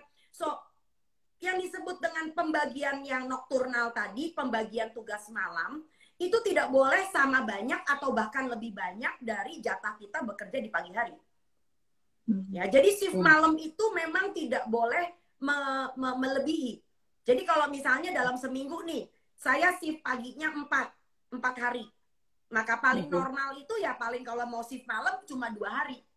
Nggak boleh shift malamnya 4 hari, shift paginya 2 hari. Karena badan kita nggak bisa tahan. Nah, ketika 2 hari shift malam itu, bukan berarti paginya Anda arisan, Anda webinar, Anda nongkrongin anak belajar. Bukan. Paginya Anda pakai buat tidur, buat istirahat. Memang akhirnya mau nggak mau siklusnya kebalik. Berubah, kebalik ya. Ya, tapi badan kita butuh istirahat. Dan minimal 1 hari manusia normal itu dewasa sekitar 7 jam harus tidur. Dan itu nggak bisa diropel seperti kita bayar utang kontrakan. Nanti deh weekend, gua ropel tidur kayak kebo dari pagi sampai malam. Nggak bisa. All is done by. Gitu loh. Badan kita nggak bisa digituin. Ya sama dengan permainan manipulatif. Kalau misalnya kalau gue makan banyak nyari nih karena pesta ya keundangan ya. Udah gue besok treadmill 3 jam sampai kram. Kagak bisa tong. Sekali lagi badan Anda nggak bisa dimanipulasi. Itu spekulatif banget. Itu pikiran orang dagang banget. Oke, dokter, ini ada juga yang menarik nih, Dok. Kan ada nih di daftar isinya nih, Dok. Salah satunya soal suplemen, kebutuhan atau kepentingan. Ini dijelaskan sih lengkap di sini. Silakan, dokter. Nanti kalau misalnya para pembaca kurang lengkap ininya, bisa dibaca di sini. Suplemen, kebutuhan atau kepentingan. Oke, nah untuk bisa menjawab, tentu saja Anda harus bisa melihat satu persatu, ya. Kalau bicara tentang kebutuhan, maka yang kita butuhkan adalah mineralnya, vitaminnya, antioksidan. Ada nggak di alam? Ada. Saya udah bilang, ada banget. Anda bisa milih. Ya. Nah, bicara kalau suplemen namanya aja supplementation. Artinya apa? Ditambahin. Nah, yang berhak nambahin siapa? Taunya berapa banyak nambahnya? Tentu bukan kalian. Tentu adalah dokter yang paham. Juga nggak sembarang dokter. Nah, lalu kemudian di antar suplemen itu apakah ada interaksi? Ya, apakah ada istilah kalau orang Cina kalau di Feng Shui itu namanya ciong. Jadi artinya nggak cocok gitu loh ya. Vitamin ini nggak boleh ketemu sama yang ono, ya. Antioksidan ini nggak boleh. Tentu ada. Makanya nggak boleh sembarangan gitu loh. Kamu sembarangan aja gitu loh. Jadi kalau di Guardian kan suka ditawarin, Dok. Jangan belajar masak sama tukang jahit. Oke. Siap, Dok. Dimarahin lagi, dibagi-bagi. Oke, silakan, Dok. Jadi kayak gini loh, Dok. Iya. Dokter, misalnya kan kadang-kadang kalau saya pergi nih, Dok, misalnya lagi ke toko gitu, saya tidak mau sebut merek ya, Dok ya, karena tidak etis. Jadi misalnya saya lagi mau beli apa gitu, tiba-tiba disamperin gitu kan, Bu, butuh vitamin, ini saya ada suplemen bagus loh, Bu, untuk usia ibu yang udah misalnya ibu 30 tahun ke atas ya, ada juga yang untuk 40 tahun ke atas. Sebetulnya perlu nggak sih, Dok, kita suplemen seperti itu? Hadapi seperti lo pergi ke salon. Ke salon cuma pengen krem. Lalu ditasarin sama mbaknya, Bu, kita lagi diskon loh. Manicure, pedicure cuma bayar 1. Manicure aja tuh pedicure-nya. Ya awalnya pengen yang namanya krem bat. Bu, rambut ibu udah panjang. Gimana kalau kita potong? Udah dipotong nih. Bu, kita lagi ada diskon 30% buat permanen blow. Mau permanen blow nggak? Mati nggak lo? Tadinya kita pengen cuman sekedar krem bat. Pulang tagihannya 4 juta tong. Itu ada iming-iming. Ada iming-iming, Dok, soalnya. Ada sehat gitu kan. Oke. Itu sama seperti kita beli tas. Kita pengen beli tas, pulangnya beli sepatu sama beli baju. Gimana laki nggak coba? Jadi ini apa? Mengembang gitu ya. Oke, Dok. Soal mengasah benak dan hati nih, Dok. Menarik nih, Dok. Nah, sehat tubuh, saya sehat mengasah benak dan hati. Oke, silakan, Dok. Iya, nah ini banyak orang yang suka lupa bahwa ternyata kita tuh punya kesinambungan antara emosi tentang keberadaan psikis dengan fisik kita. Ya, contoh yang paling gampang nih, kalau kita mau menjelaskan tentang bagaimana tubuh saya adalah perpanjangan dari apa yang saya pikirin. Tapi tolong jangan disimplifikasi. Bukan berarti penyakit lo datang dari pikiran. Gue nggak demen nih. Oke. Nggak semua penyakit datang dari pikiran. Tolong digaris bawahi. Ada yang penyakit memang dasar penyakit aja. Ya, jadi ini suka dimanfaatkan oleh orang-orang yang berjualan tuh. Makanya pikiran lu mesti dibetulin. Ikut meditasi, ikut kelas hipnoterapi. Udah. Berhenti jualan. Ya. Tetapi saya percaya memang ada penelitiannya. Saya kasih tahu nanti. Bahwa apa yang kita pikirin itu badan kita bisa bereaksi. Contoh paling gampang, ini yang kita sebut sebagai lemon test. Misalnya nih Mbak Nina, saya minta Mbak Nina merem lalu julurkan lidah. Nah, sambil menjulur, udah nggak usah dipraktekin. Udah, oke. Karena minta dokter Tanta dibilang. Oke, ya dok. Ketika menjulurkan lidah, lalu saya peres jeruk nipis, pura-puranya.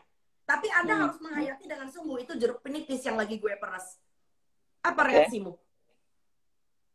Kaget. Apa yang kamu kaget, asam kaget kan kita nggak tahu kaget. Itu akan keluar liur ya. Yes.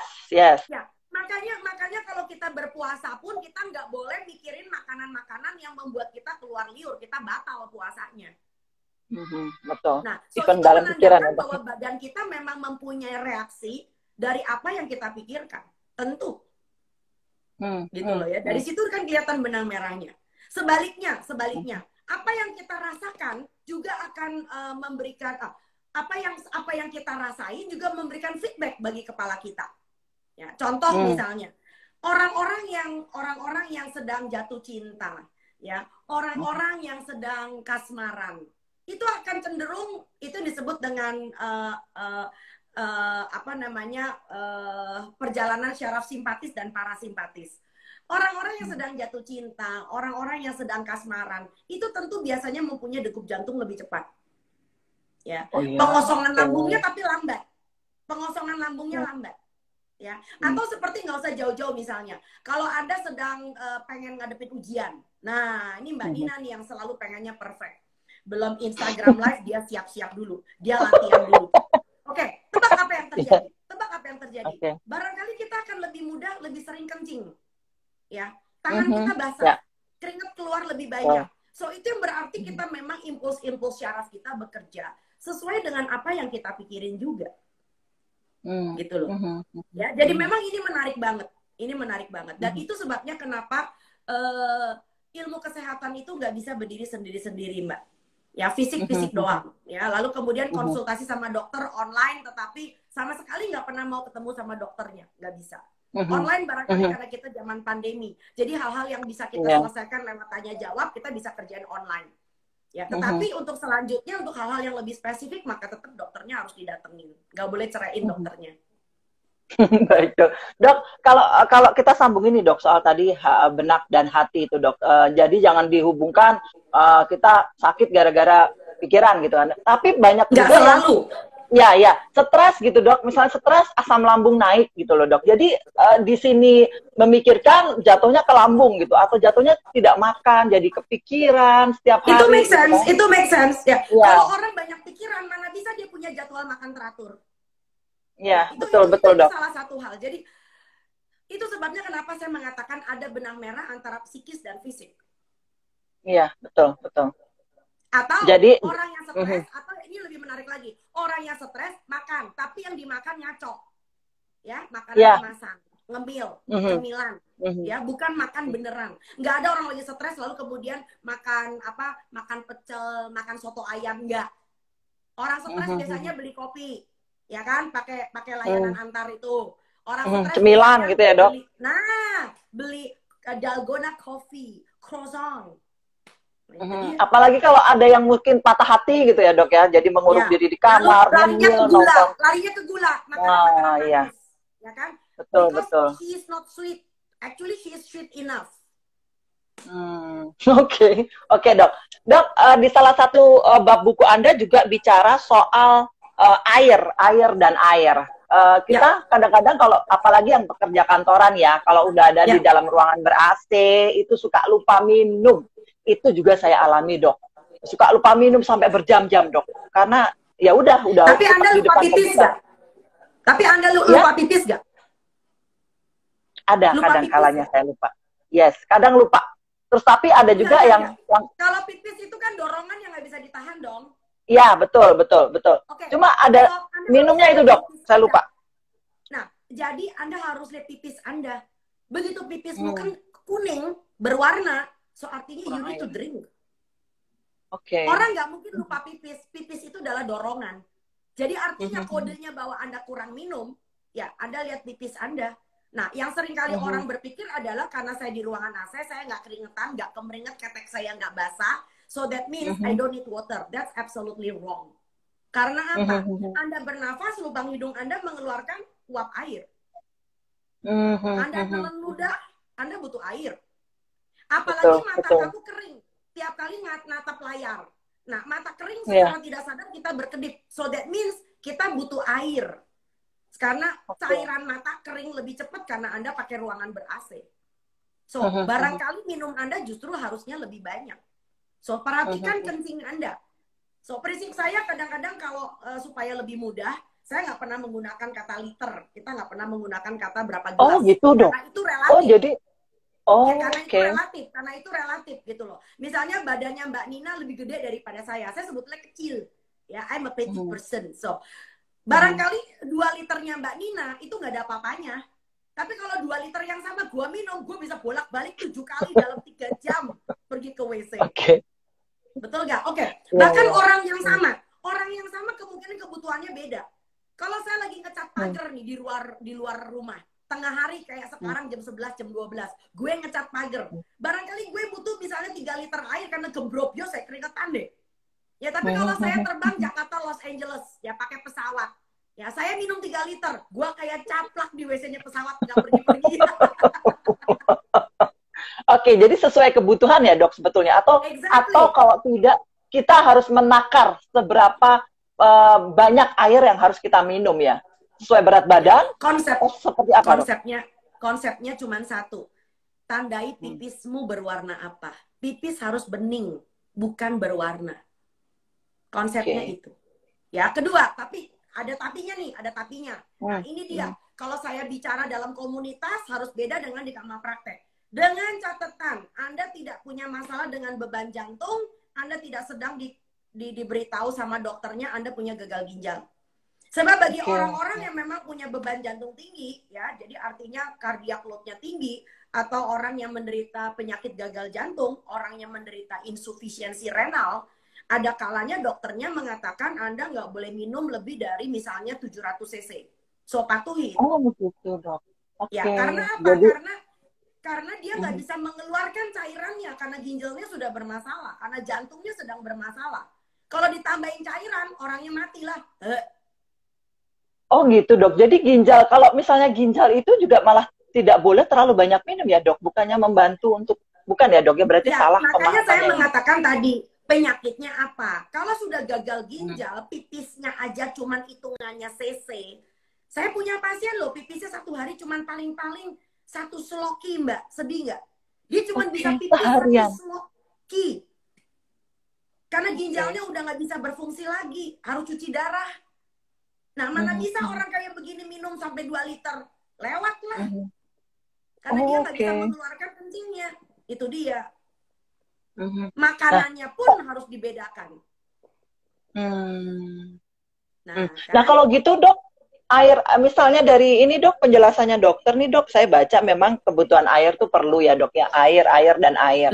Tapi kalau memang tidak untuk yang kayak dokter tadi jelaskan, tidak untuk yang orang yang mengalami sakit ginjal. Jadi sebelum menerapkan itu harus dicek pasti ya, Dok, ya, untuk keadaan kondisi tubuhnya. Gini, nggak usah terlalu senewen. Prinsipnya kalau Anda sehat-sehat saja, nggak pernah dokternya mengatakan Anda gagal ginjal, ya sudah, nggak apa-apa. Nggak usah sampai ngecek-ngecek dulu lah. Gitu loh ya. Biasanya kalau orang sudah sampai ditaker-taker banget, itu kalau insufisiensi ginjalnya udah sampai di ujung, udah terminal banget. Oke. Baik, dokter. Dok, ini saya baca soal refleksi di akhir nih, Dok. Baca di paling sebelum bab 10 nih, Dok. Nah, siap. Ada soal dokter menulis refleksi intensi diri. Dokter bilang begini. Mekanisme pertahanan diri seperti apa yang selama ini saya gunakan demi menghindari luka dan sakit. Tentunya kan setiap orang berbeda-beda. Nah, dokter ini mengapa menulisnya di sini, Dok? Refleksi intensi diri. Mekanisme pertahanan diri seperti apa yang selama ini saya gunakan? Dan lalu apa yang harus saya lakukan? Silakan, dokter. Bab itu sebetulnya lebih ke arah masalah psikologi sih. Itu adalah bab yang bicara tentang mekanisme pertahanan diri, artinya bagaimana you survive. Ya, mempertahankan diri artinya how you survive. So, banyak orang itu mekanisme pertahanan dirinya tuh ada yang sifatnya reflektif. Seperti misalnya nih, enggak, bukan gue yang cinta sama dia, dia yang menyatakan cinta dulu sama gue. Ya, nah, ada juga yang sifatnya lain, ada yang sifatnya defensif. Defensif misalnya, kalau diomongin apa-apa lalu bawaannya kayak selalu nutup, nahan diri. Artinya, enggak, bukan gue yang ngomong, enggak, gue nggak merasa begitu kok. Padahal kita nggak ngomong apa-apa sama dia gitu loh. Tapi belum apa-apa bawaannya udah kayak, tolong ya, yang kayak gitu bukan saya loh. Loh, si ngomong kue di sopo, gak ngomong, belum apa-apa. Sensitif itu, Dok, berarti ya? Sensitif itu ya, Dok, ya? Oke. Nah, bicaranya adalah yang lu lindungin tuh apa? Yang lu defensifkan itu apa? Nah, banyak orang itu kerap kali mekanisme pertahanan diri itu muncul kalau dia merasa terancam. Nah, ini tidak lepas dari pengalaman masa lalu. Gitu loh. Seperti anak yang dari kecil dituntut sama orang tuanya harus dapat nilai sempurna. Harus dapat 10. Harus dapat paling ke 10 deh. Kalau udah 9,7 aja emaknya sewot. Apa-apaan sih cuma 0,3 doang jadi 10? Nah, anak-anak yang kayak begini yang udah kebanyakan dari kecil ditekan sama orang tuanya, itu udah tuanya juga bisa jadi dia menjadi orang-orang yang begitu perfeksionis, yang seakan-akan kayak akhirnya yang dia tuntut adalah dirinya sendiri. Tetapi bukan cuma itu saja, dia menuntut perfection yang sama dari orang lain. Nah, ini yang kita repotin. Ya, padahal kalau dipikir-pikir, Tuhan aja nggak pernah menciptakan semuanya sempurna seperti omongan manusia. Kata sempurna itu kan datangnya dari manusia, bukan? Betul, ya, Dok. Tuhan itu sempurna dengan apa adanya. Contoh yang nggak usah jauh-jauh. Kuping kamu kiri sama kanan aja tingginya nggak sama. Coba meterin deh. Ya. Kalau gue mata juga beda, Dok. Kanan kagak sama. Betul. Ya, mata juga beda, Dok. You are just perfect as a human being. You are just perfect. Gitu loh ya. Nah, kata perfect bahwa semuanya harus seragam, semuanya harus sama. Itu kan kegilaan manusia sebetulnya. They just want to look universal, which is impossible. Jadi itu sebabnya kenapa kebanggaan kita hidup di Indonesia. Indonesia menjadi sempurna karena kita bineka. Iya, foto dibayar. Betul dok, sepakat dok. Tapi gini dok, kalau di lingkungan itu dok, misalnya dalam pekerjaan nih dok, kan kita tidak menuntut kesempurnaan selalu dok. Tapi kadang-kadang dalam pekerjaan kan kita, oke, deadline nih, udah selesai ya. Tapi orang yang kita bekerja sama dengan kita tidak melakukan seperti yang kita inginkan. Kan kita mau marah juga udah percuma, mau apa ya, kecewa ya, ada yang cuma ngomel, tapi orangnya ya udah nggak sadar, ya udah seperti itu, ya udahlah, emang aku kerjanya begini gitu loh dok. Itu kalau saya ingat kata dokter, perfection is apa, craziness. Perfection is a craziness, ya. Yes, itu silakan dokter. Kalau ngadepin kayak gitu, pasti banyak deh yang ngalamin. Ya, itu bagian dari defense mechanism juga. Jadi kalau menurut saya, begitu Anda mulai stres, ya, udah mulai ketekan-tekan dan sebagainya, Anda cek deh, hidup Anda itu sebetulnya termanage dengan baik atau tidak. Ya, saya punya banyak pasien itu kalau yang udah misalnya akhir bulan itu tekanan darahnya naik. Atau akhir minggu. Kalau yang akhir minggu tuh biasanya kalau dia kontraktor karena mesti bayarin kuli. Ya kan? Kalau yang akhir bulan itu biasanya orang kayak kalian gitu loh, awak-awak media, ya orang yang bekerja di media, orang-orang ya pokoknya bangsa kayak gitulah. Ya, nah itu adalah orang-orang yang kalau ditekan sama yang di atas, yang di tengah neken yang di bawah neken yang di bawah lagi, ya itu sama seperti jenderal marahin kolonel, kolonel marahin kapten, kapten marahin prajurit, prajurit marahin anjingnya. No, jadi ini adalah suatu fenomena di mana yang disebut dengan networking, mekanisme kerjasama tidak diterapkan. Ya, jadi kalau menurut saya nih, kalau Anda sudah tahu hari tanggal 28 Anda bakal tertekan. So, apa yang terjadi di tanggal 21? Nah, barangkali supaya tanggal 28 nggak tertekan, tanggal 21 Anda sudah mulai menyalakan lampu kuning. Oke. Nah, supaya tanggal 21 lampu kuning nggak perlu nyala ketika masih green light di tanggal 14, maka tanggal 14 itu ada saatnya Anda aktif.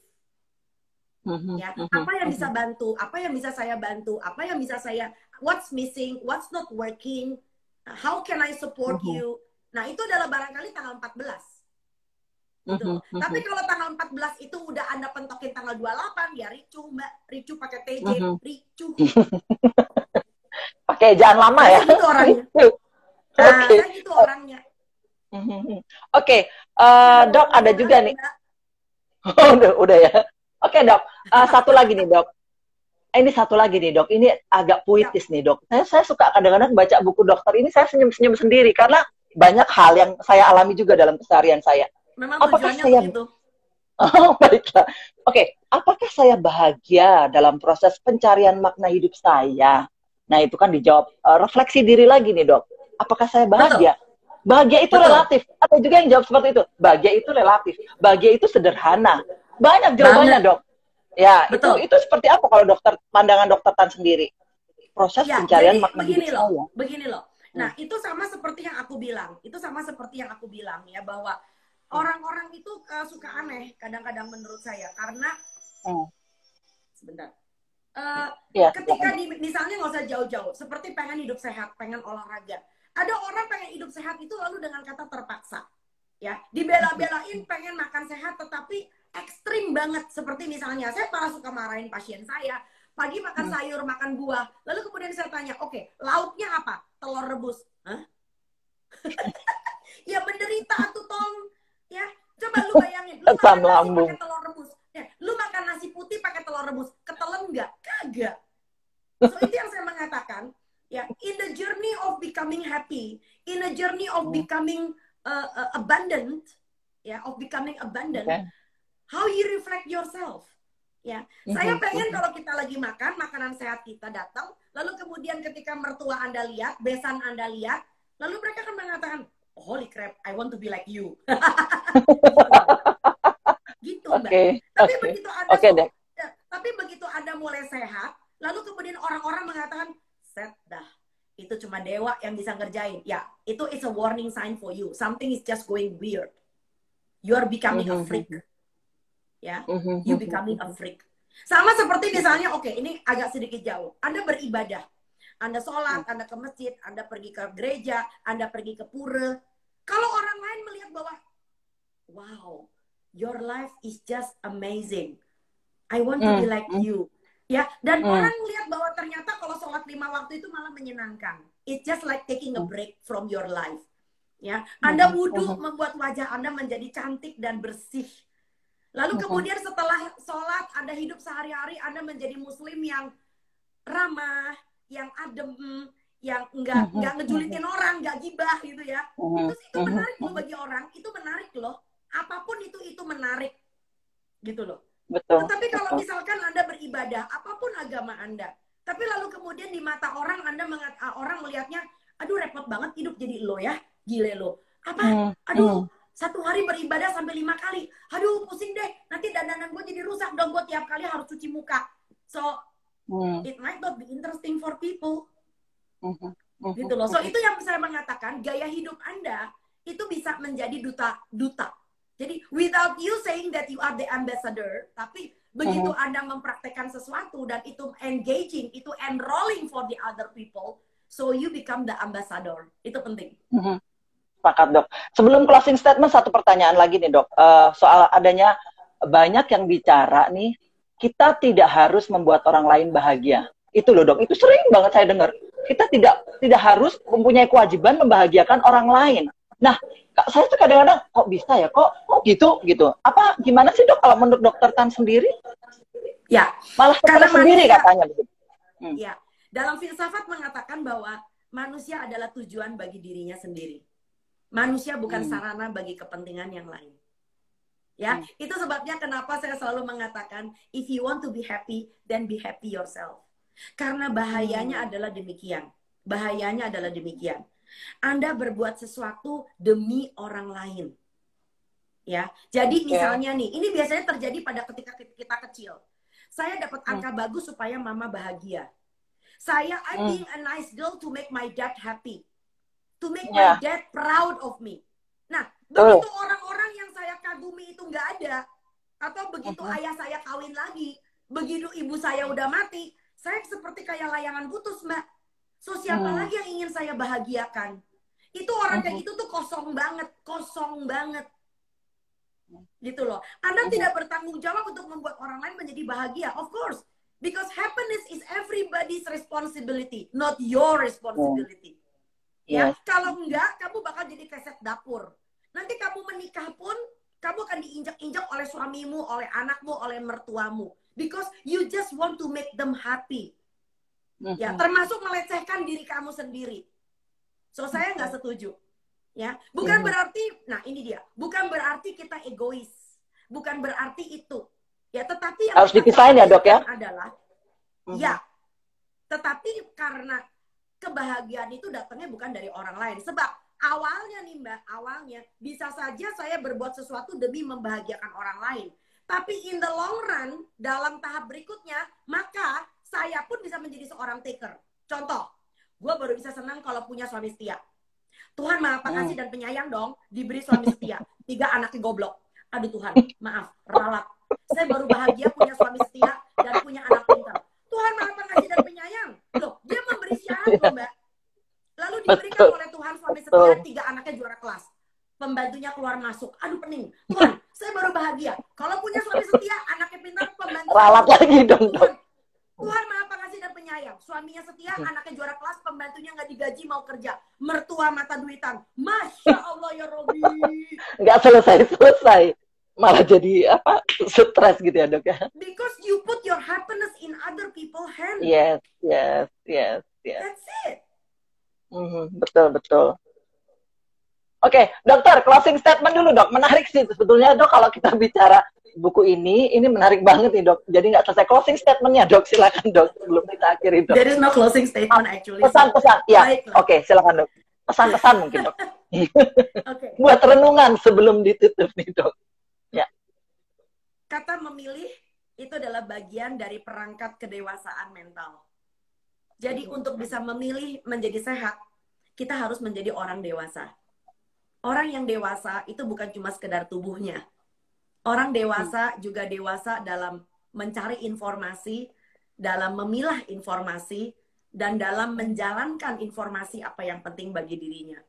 Jadi selamat siang semuanya. Jadilah orang Indonesia yang punya literasi yang mumpuni, karena kita tahu bangsa kita adalah bangsa besar dan seharusnya memang demikian. Selamat siang. Mantap Dokter Tan. Terima kasih untuk obrolan serunya hari ini. Ditunggu buku berikutnya ya Dokter Tan ya. Terima kasih. Jangan lupa pakai masker, jarak jaga aman, ya, dokter. Dan jangan lupa mencuci tangan dengan sabun dan air mengalir. Baik, terima kasih Dokter Tan. Sehat selalu Dokter Tan. Terima kasih Dokter Tan. Ya, itu tadi ngobrol-ngobrol seru kita bersama Dokter Tan Shotyen yang baru-baru ini juga menulis buku Saya Pilih Sehat dan Sembuh. Saya ingatkan kembali kepada para pembaca buku, buku ini dapat dibeli di Shopee, di Gramedia Official Shop, Shopee Mall, dan diskon 20%. Ayo buruan sebelum kehabisan, mulai tanggal 28 September hingga 7 Oktober 2020 mendatang. Buku-buku yang ditulis oleh Dr. Tan Shotyen ini bestseller loh, bestseller nasional. Jadi jangan sampai kehabisan ya teman-teman pembaca. Oke, saya ulang lagi, dapat dibeli di Shopee, di Gramedia Official Shop, Shopee Mall, dan diskon 20% loh. Diskonnya berlaku dari tanggal 28 September hingga 7 Oktober mendatang. Oke, sampai di sini dulu bincang-bincang kita pada hari ini. Mohon maaf jika ada salah kata dan sikap. Kita akan jumpa lain waktu di obrolan seru berikutnya. Oke, sampai jumpa. Selamat siang. Wassalamualaikum warahmatullahi wabarakatuh. Dah.